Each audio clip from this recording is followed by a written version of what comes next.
Oi, pessoal, bom dia, tudo bem com vocês? Estudando muito para essa PRF de língua portuguesa. Tem que estudar, hein, gente? Estudar bastante, tá bom? Sigam o roteiro que eu indiquei para vocês, façam um afunilamento aí dos objetos de conhecimento, né, que eu destaquei aqui para vocês, tá bom? Sigam as orientações e eu tô aqui, o fórum está aberto, qualquer questão, qualquer dúvida, é só colocarem no fórum que nós esclarecemos, tá bom, gente? Por enquanto eu estou trabalhando ainda com as correntes literárias, né, que nós julgamos serem mais significativas aí para essa passagem do segundo ano para o terceiro, tá? Mas hoje mesmo eu já começo a revisar o conteúdo de análise linguística e de gêneros também, né? Então, hoje nós vamos trabalhar com o simbolismo, tá certo? E vamos revisar a resenha. Resenha, que é um gênero extremamente importante para quem estuda, para quem faz ciência, para quem lê, para quem pesquisa, tá? Então, a gente tem que conhecer o gênero textual resenha, tá bom? Então, antes de resenha, nós vamos finalizar essa abordagem mais sintética que a gente está fazendo aí com a literatura, né? Antes nós vamos revisar, acabar de finalizar, e depois partimos para a resenha, tá bom? Então, vamos lá? Aqui, né, gente? Bom, vocês se lembram desses slides? Nós já trabalhamos com eles, né? Nessas aulas aí 64 e 65, né? Como eu disse a vocês, é extremamente importante que a gente, nesse momento, né, que a gente saiba contextualizar as escolas que eu falei para vocês, né? Então, romantismo, realismo e simbolismo, muito importante que vocês saibam contextualizar, então que vocês compreendam essas escolas como escolas que são fruto de um contexto histórico, político, econômico, ideológico, cultural, né? O romantismo do início do século XIX, o realismo mais para o final do século XIX, compondo um bloco racionalista, materialista, cientificista, que se opõe à postura de idealização do romantismo, né? O romantismo idealiza a mulher, o romantismo idealiza a pátria, o romantismo idealiza a natureza, né? E o realismo vai se opor a essa postura de idealização, de escapismo, né? De estar centrado no íntimo, na emoção, no sujeito, subjetivismo, né? Então, o realismo ele vai se opor a isso, ele compõe um bloco que se opõe, né, que são as três escolas, realismo, naturalismo e parnasianismo, mas nós não falamos aqui, durante a PRF, nós não falamos dessas três escolas, na verdade, nós marcamos essa oposição simplesmente pelo realismo, não é isso? E aí nós sabemos que é uma postura racionalista, uma postura materialista, antirromântica, né? A postura do final do século XIX, sobretudo influenciada pelas correntes científicas da época. Eu terminei a aula passada falando sobre essas correntes, né? E por todo esse espírito, né, que gira em torno das questões filosóficas da época, né, da ciência. Aqui na literatura a gente vai falar de cientificismo, tá? Bom, vimos aí essa oposição, né, essa contradição. Mas, mesmo nesse contexto, né, de final do século XIX, tão influenciado pela Revolução Francesa, pela Revolução Industrial, por esse contexto positivista, né, em que, de acordo com as ideias de Augusto Comte, tudo pode ser explicado a partir do conhecimento, tudo pode, do conhecimento científico, né? Tudo pode ser explicado a partir da ciência, né? É isso que diz o positivismo de Augusto Comte, tá? Então, aí o pêndulo vai dar outra, né, virada, né? Era Dionísio, Apolo, vai voltar para Dionísio, né, gente? Então, essa perspectiva centrada na emoção, centrada nos sentimentos, na imaterialidade, na transcendência, ela vai retomar, né? Vai ser retomada, digamos assim. Vai ser retomada mesmo ao final do século. Então, mesmo com todo esse espírito do final do século, um espírito bastante materialista do final do século XIX, né? Tão centrado na ciência, tão baseado numa perspectiva materialista, física, né?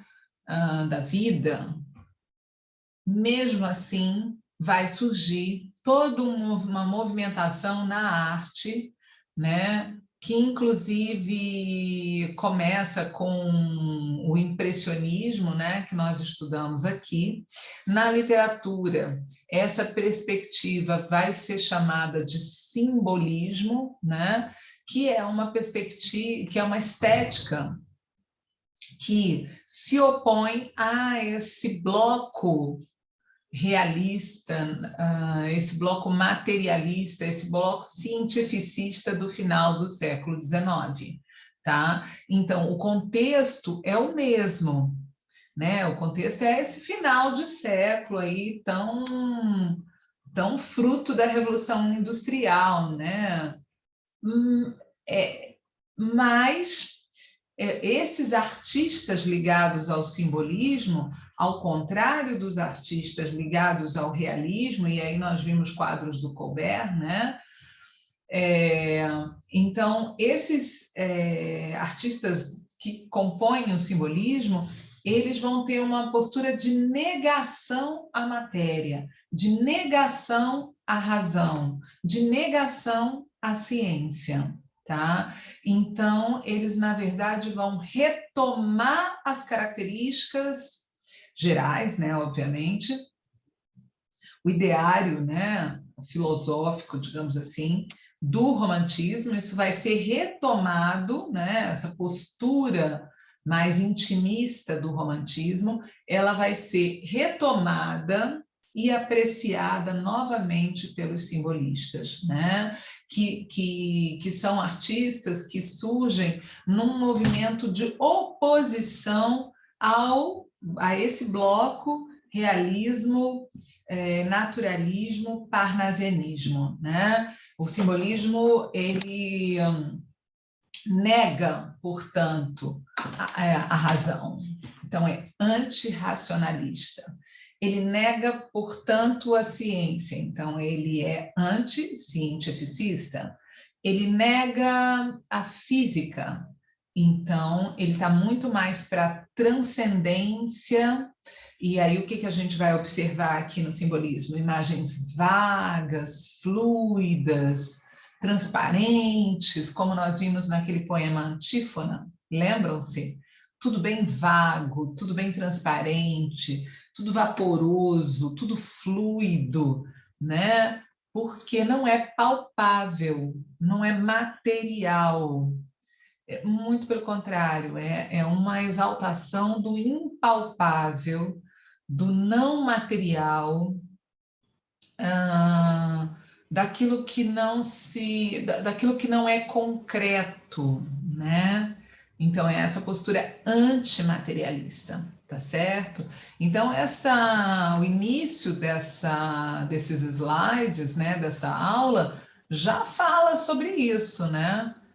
A gente tem aí uma ponte, né? Dá para descrever objetivamente essa ponte? Dá para partir de uma descrição objetiva, mas a sensação que ela nos traz é muito mais forte do que essa descrição objetiva em si, né? Dizer simplesmente que ela é uma ponte é insuficiente aqui, né? Por quê? Olha o que a imagem está, o que a imagem está suscitando, né? A partir dessa ponte que leva ao infinito. Vocês observaram? Tá aí, tá solto. A imagem é grandiosa, né? O céu, né? Uma ponte que está nos ares, né? Tá solta, não tem fim, nem início também, né? Não tem fim nem começo também, né? Qual é o começo dessa ponte? Qual é o fim dessa ponte? Então, a estética que agora a gente estuda chama-se simbolismo. Por que simbolismo? Porque as imagens, e aí as imagens dos poemas também, elas funcionam como símbolos, né? Elas sugerem alguma coisa. Essa imagem, não dá para fazer uma descrição objetiva e dizer essa imagem significa isso, ponto. Né? Uma ponte que liga isso àquilo. Não, né? Essa imagem ela é fluida. Essa imagem ela está solta, né? Essa imagem não é objetiva, não é objetiva. Essa imagem, ela simboliza algo, ela sugere algo. Por exemplo, eu poderia falar que ela sugere a importância do caminho. Me veio agora à cabeça a importância da travessia, né? Porque ela não tem início nem tem fim, ela só tem a travessia, o atravessar. E o que essa ideia de atravessar nos sugere? A ideia de vida? A ideia de vida e morte, de passar da vida para a morte, dessa travessia, é uma sugestão, tá? São símbolos, são imagens, não são palpáveis, não são concretas, não são objetivas, tá certo, gente? Então, vamos lá. Bom, então, como nós já dissemos, né? Esse bloco realismo, naturalismo e parnasianismo, como nós falamos na aula passada, é um bloco racionalista, lógico, descricionista, objetivo e materialista, né? Então, aí são as características desse bloco do final do século XIX, tão influenciado pela ciência e pela razão. O simbolismo está muito mais ligado à ideia do sonho, do místico, do subjetivo, como eu disse há pouco, da sugestão. Essa ponte sugere o quê? Ela não fala, não é uma descrição objetiva de uma ponte, ela está sugerindo algo. Tá? A forma como essa imagem é apresentada sugere, tá? Ok. Então, por que simbolismo? Porque nessa estética, né, há muitas imagens. Que imagens? Metáforas, sinestesias, personificação, prosopopeia, né, que são imagens que vão trazer trazer à tona a subjetividade, a emoção, sugerindo algo. tá? Não é palpável, é tudo uma sugestão, tá? E aí, por que as maiúsculas alegorizantes? Gente, essa característica é uma característica muito importante do simbolismo. É muito comum que no simbolismo, palavras que são substantivo comum, né?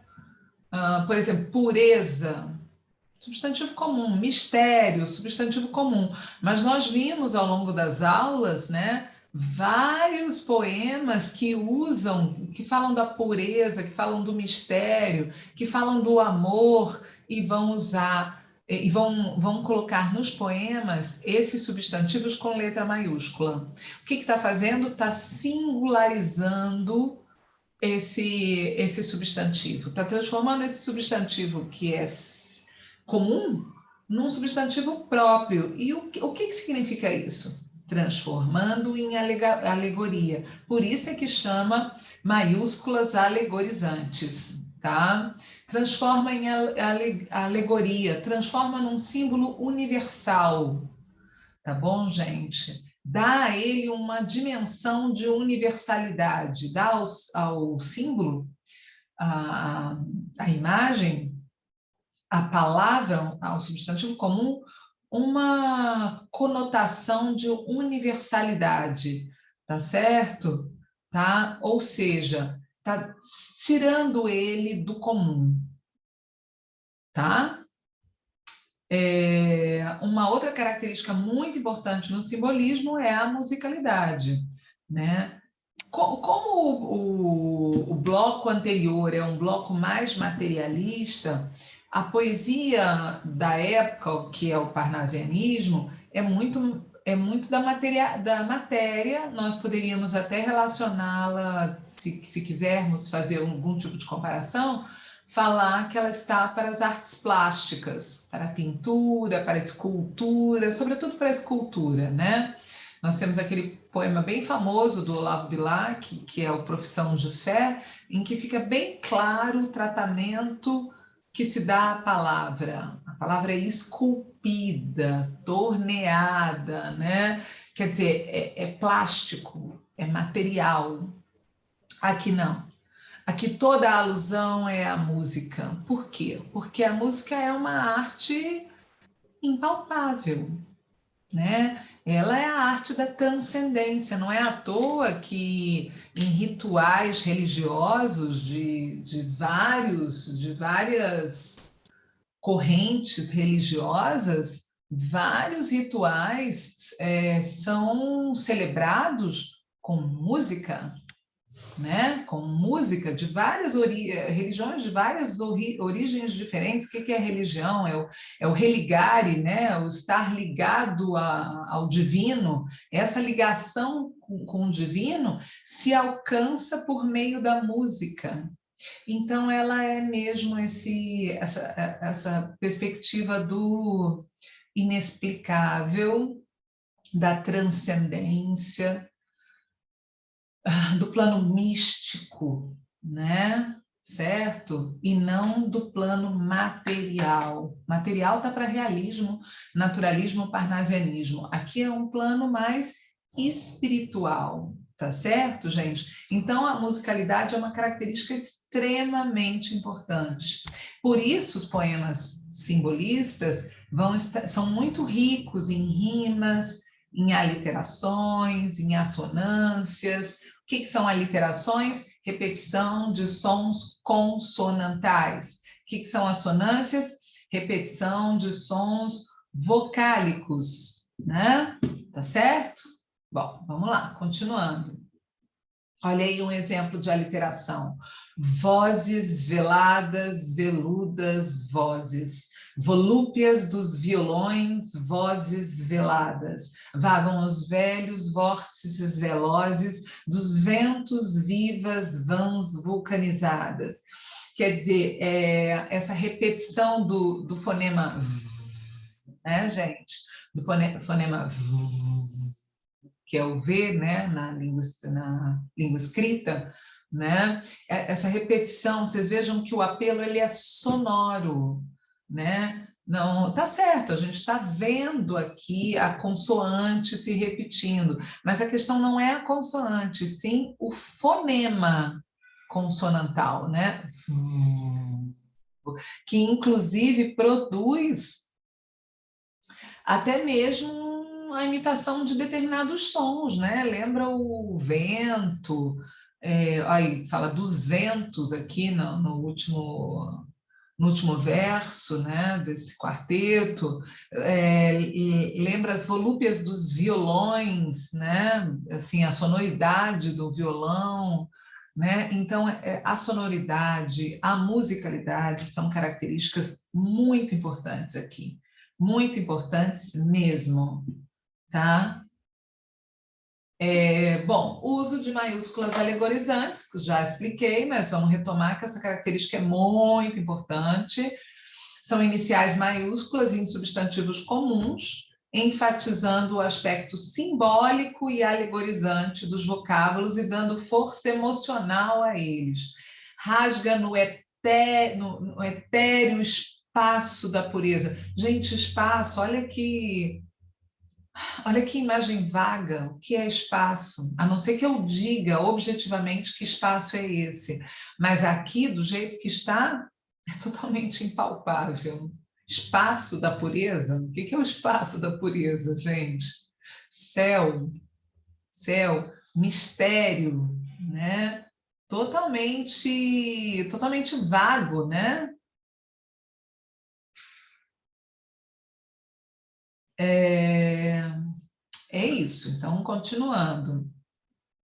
Simbolismo no Brasil, começa em 1893, com Missal e Broquéis, de Cruz e Souza.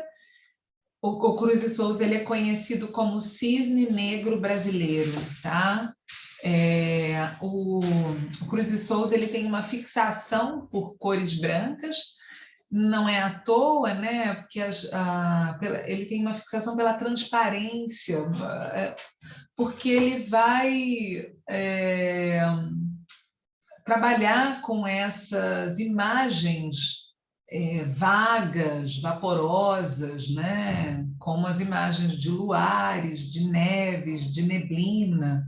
Veja que quando ele apresenta essas imagens, luares, neves, neblinas, não é de jeito nenhum, gente, uma descrição objetiva, é uma descrição vaga, totalmente fluida, totalmente solta, mais ou menos como aquela ponte lá que a gente viu no... É solto, né? É solto, é uma sugestão, compreendem? Tá? Estão entendendo? Qualquer coisa perguntem. Bom, vamos ler um pouquinho Antífona, porque Antífona é um poema de Cruz e Souza, e que é esse poeta aí muito importante, tá?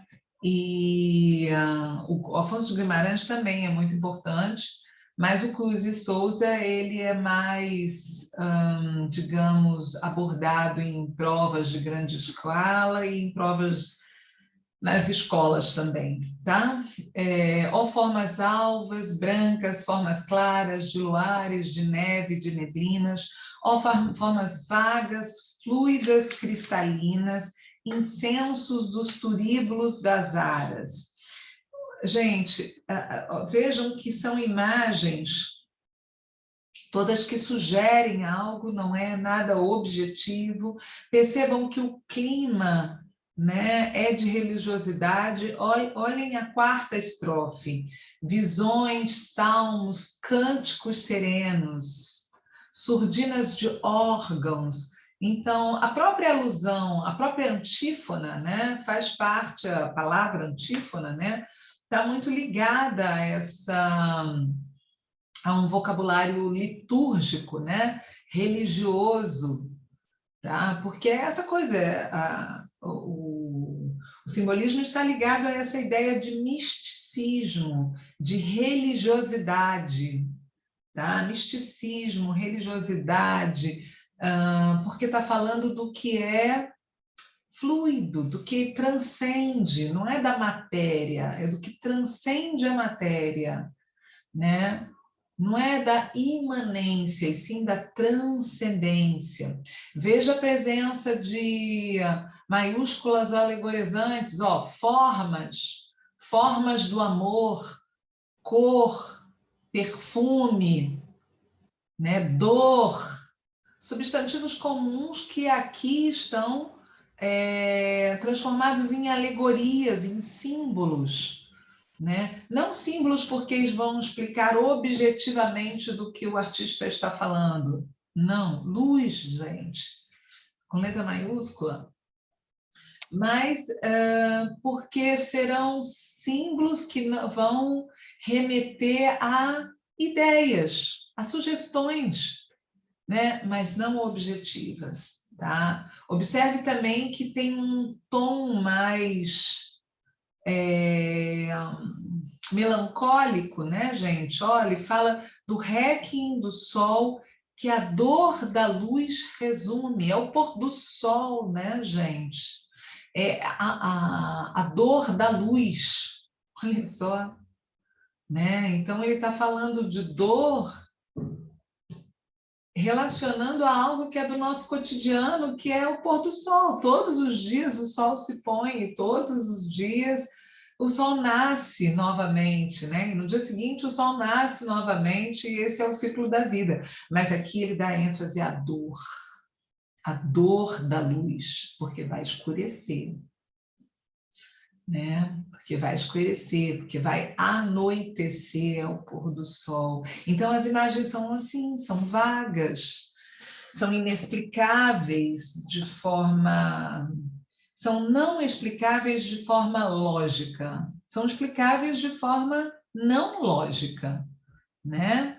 Tá certo? Então, repetindo, que características a gente percebe nos poemas, né, de Cruz e Souza, assuntos ligados ao espiritual, ao místico, ao religioso, né? O tratamento metafísico de temas universais, ou seja, não é objetivo, não é materialista, é da transcendência, né? E o uso de maiúsculas alegorizantes, não se esqueçam disso, né? Essa é uma característica muito marcante do simbolismo, né? Então, qual é a atmosfera do poema? Né? Presença de substantivos abstratos, de imagens fluidas, cristalinas, vaporosas, né? Nebulosas. Outra característica muito importante também é a musicalidade. Como é que a gente percebe essa musicalidade? Com essas figuras sonoras, né? Aliterações, sugestões, desculpem, aliterações e assonâncias. Aqui ele acrescenta outras características, né, que nós já tínhamos falado também. Sugestões cromáticas muito ligadas ao vaporoso, né, então brancas, claras, róseas, né, e uma atmosfera em que luz, sombra, cor se fundem. Contraste, né, gente? Lembra lá de Dionísio, né, das correntes literárias ligadas a Dionísio, romantismo, barroco, né? Essa perspectiva barroca da dualidade, da dúvida, da dor decorrente da dúvida, né? Lembram-se do poema Ismália, que caiu na 9 de vocês, né? Em que ela enlouquece, sobe a torre, e da torre ela faz alusão à luz da lua e à luz do mar, a luz da lua e a luz do mar, essa inquietude, que não é uma inquietude objetiva, gente, não é da alma. Aqui a questão é mais íntima, né? É da alma, é do ser, da essência, não da vida material, tá? Conseguem entender isso? Não da vida material, muito mais da vida íntima, né? Espiritual, certo? por isso esses contrastes, lua, ela fala em céu e mar, né? Aqui fala em luz e sombra, certo? Bom, o uso da sinestesia, né? Eu já disse em sala de aula, acho que disse aqui também, que a sinestesia, para mim, é uma das figuras de linguagem mais belas e mais... Quer dizer, não é que seja mais bela, né? Que isso seria injusto, mas depende da construção que se faz. Mas mais fortes, mais intensas, né? A sinestesia é a fusão dos sentidos. Vejam esse exemplo. Indefiníveis músicas supremas, harmonias da cor e do perfume. Olha só, gente, a harmonia aí é alusão ao cântico, né? A sinfonia, a musical. Então, é uma imagem auditiva. Cor, uma imagem cromática. Perfume, uma imagem olfativa. Então, o que ele fez aí nesses versos? Ele fundiu sentidos. Isso é sinestesia. É a fusão de vários sentidos, tá? Isso não é do mundo lógico. No mundo lógico, não há harmonia de cor e de perfume. Compreendem? Isso não...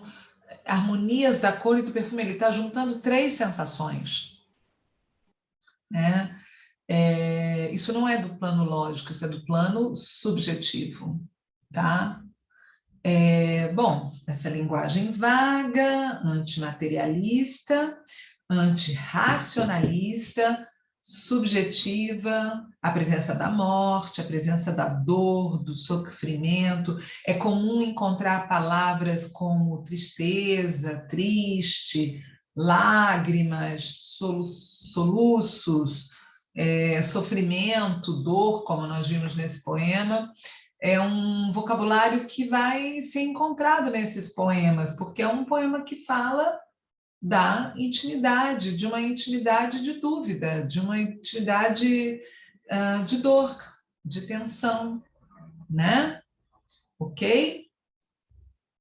Então, é isso, gente. Esses slides estão no bloco do simbolismo, com todas essas características, né, do simbolismo que eu estou aí passando para vocês, né? Vocês podem estudar, então, pelo bloco simbolismo, vocês podem estudar pelo livro de vocês, né? O capítulo sobre o simbolismo traz as características todas, podem rever as aulas, né? No bloco simbolismo, tá? E se tiverem alguma dúvida ou quiserem alguma ajuda, postem aqui, tá certo?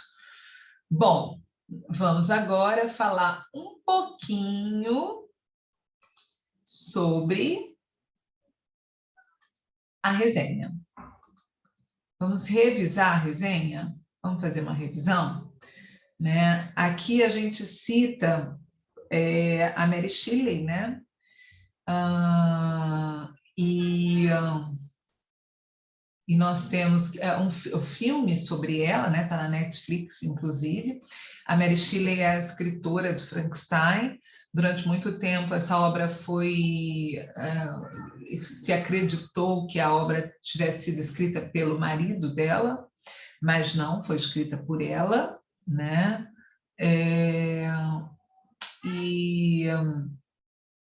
E o filme fala da vida dela e da ligação entre vida e obra também, né? Porque a obra Frankenstein tem muita relação com o íntimo, né? Com o íntimo. Também é uma perspectiva mais gótica, né? Aqui, ultra romântica, mas que bom que aparece aqui, porque o simbolismo, ele também, já que a gente estava falando agora do simbolismo, o simbolismo também tem essa perspectiva de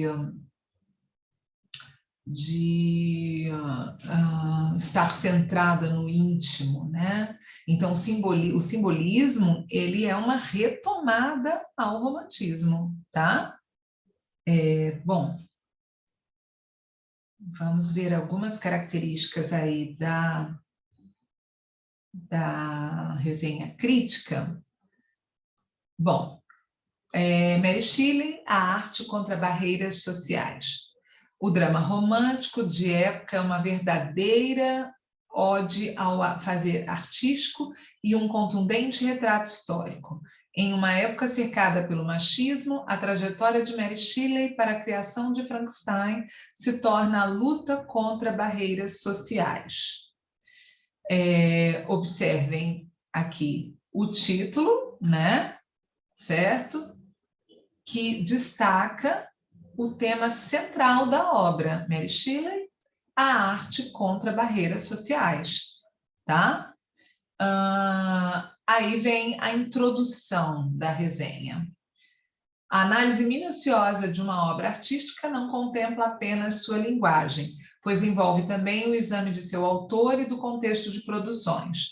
Esses dois outros aspectos permitem um acesso próprio à visão de mundo em reconstrução do artista e ao seu diálogo com um momento histórico e artístico do qual faz parte.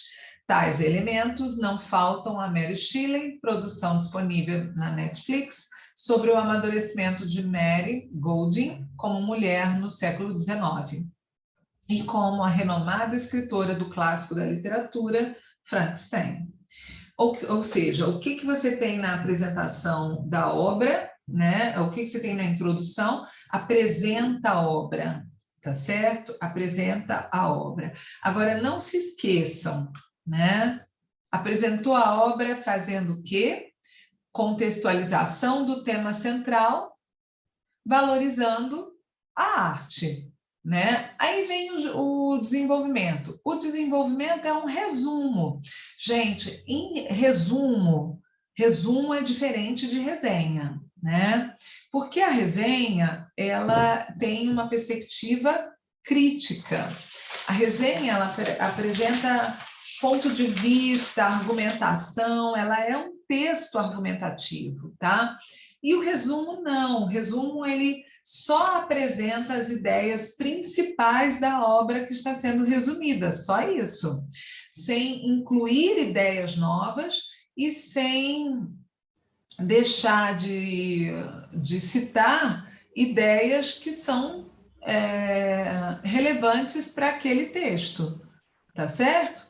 Então, o filme acompanha o romance entre a jovem Mary, de 16 anos, e o poeta Percy Shelley, na Inglaterra do século XIX. Enquanto vive o amor, desfruta do meio literário inglês do período e passa por diversas dificuldades na vida. Ela descreve Frankenstein, o Prometeu moderno, ela escreve, né, desculpem, clássico da literatura de terror. Pronto, resumiu. Isso é um resumo. Tá? Agora, ele vai começar a fazer aquilo que diferencia um resumo de uma resenha, tá? Que é a apreciação crítica.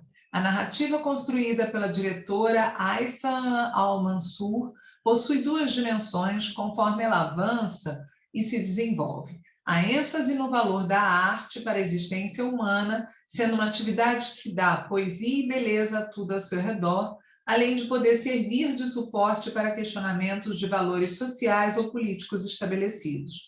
E o registro histórico sobre uma época quando não se publicam livros escritos por mulheres ou não se esperava que elas escrevessem apenas determinado gênero. Ou se esperava, desculpem, que elas escrevessem apenas determinado gênero, não aceitando, por exemplo, a escrita de uma história de terror, isso é de homens, né? Aí o desenvolvimento.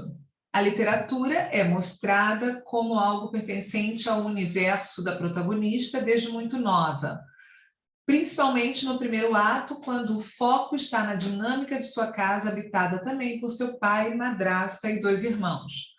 A mãe, antes de morrer, era uma escritora de ideias radicais para o período. assim como seu pai ainda trabalha em uma livraria. Mary lê muitos livros de terror e tenta escrever sua própria história. E os lugares por ela frequentados abrigam poetas e outros artistas importantes do cenário cultural inglês. A cineasta ainda ressalta a força da literatura com algumas inserções da narração em off de trechos de obras lidas por Mary e com a edição de som do rabiscar constante do lápis nas folhas de papel. É incrível, gente, é muito legal esse filme. Bom, aí vem um resumo avaliativo. Quando a protagonista conhece Percy, o amor entre eles é construído primeiramente pela admiração que sentem pelas artes. Só em seguida desenvolvem uma paixão. É a partir do intenso romance que as primeiras convenções sociais são quebradas pelos personagens. Afinal, a fuga de suas casas e famílias gera um escândalo na sociedade. Dois jovens vivendo juntos, mesmo não sendo casados. Nesse momento, o filme transita por diferentes locais para mostrar a tentativa de sobrevivência dos três personagens através da arte. Porém, não explora com afinco a recriação da época necessária a uma história como essa. Nas cenas internas, o cenário é apresentado rapidamente, já nas locações externas, os planos fechados dificultam a percepção do ambiente. Vocês percebem que está fazendo uma avaliação? O convívio do casal, com o passar do tempo, sofre com dificuldades, desentendimentos e crises que tornam um relacionamento problemático. A vida boêmia de Percy afeta a situação econômica da família, sua crença de que Mary deveria basicamente ter uma fidelidade absoluta às suas convicções, não aceita a possibilidade de mudanças. Os costumes sociais de colocar a mulher como dependente do homem, que retira o direito à livre escolha e a condução de sua vida, e a progressiva desilusão de planos e sonhos torna Mary melancólica e infeliz. Aí vem, esse segmento de produção, entretanto, uma avaliação, né? É prejudicado pela montagem, está avaliando o filme, é um posicionamento, é uma postura crítica, que não consegue encadear as sequências de modo a indicar a passagem do tempo. Momentos impactantes surgem repentinamente como uma tragédia familiar que se abate sobre Mary e Percy, e alterações cronológicas em suas vidas não são bem preparadas dramaticamente, tá? Ou seja, pessoal, o tempo todo aí ele está resumindo a história, porque é isso que compõe uma resenha, né? A resenha é feita de parte dela por um resumo, né? Tá? Uma citação do autor, né? Uma breve biografia do autor, um resumo e apreciação crítica que vocês estão vendo aí ao longo desse texto, tá? Certo? E a avaliação final. Mary Shelley apresenta alguns problemas na montagem e no design de produção tímido. Isso não se aplica ao seu roteiro e ao desenvolvimento das personagens, dois elementos que oferecem muitas reflexões sobre o papel da arte e das experiências cotidianas na criação artística. É uma avaliação final, tá certo? Ok, gente, eu vou... Não, vamos terminar esses exercícios, né? Com base na leitura do texto e em seus conhecimentos, julguem os itens a seguir com V ou F. O título da resenha permite ao leitor perceber os direcionamentos que o autor pretende seguir com relação à temática central do filme resenhado. Certo. O texto lido consiste em uma resenha crítica, cujo principal propósito comunicativo é descrever as principais características da obra resenhada. É uma resenha crítica, mas não é esse o propósito comunicativo, descrever as principais características. Se fosse só descrever as principais características, ele estaria simplesmente fazendo um resumo da obra, tá? Na verdade, ele não está fazendo um resumo, ele está fazendo uma avaliação, então é uma resenha crítica. A resenha, ela é um texto argumentativo, tá? Então, não basta só resumir numa resenha. Em resenha, a parte dela é resumo, parte dela é avaliação crítica. O resenhista apresenta um parágrafo introdutório que demonstra uma preocupação em desqualificar a obra em análise, o que se comprova ao longo do desenvolvimento do texto. Não, ele não pretende desqualificar, ele aponta, ele coloca pontos que ele julga não estarem muito bem resolvidos no filme, tá? Mas ele não está no parágrafo introdutório em nenhum momento desqualificando a obra, né? Na passagem, a análise minuciosa de uma obra artística não contempla apenas sua linguagem, pois envolve também o exame de seu autor e do contexto de produção. O resenhista já nos leva à percepção da habilidade de se adaptar um livro a uma produção cinematográfica. Certinho, tá? Ok. Só esses primeiros exercícios que se referem à resenha e que são importantes para vocês, tá certo? Pessoal, um grande beijo para vocês. Nós acabamos por aqui e nas próximas aulas nós vamos trabalhar com coesão, tá? E com o período composto, tá certo?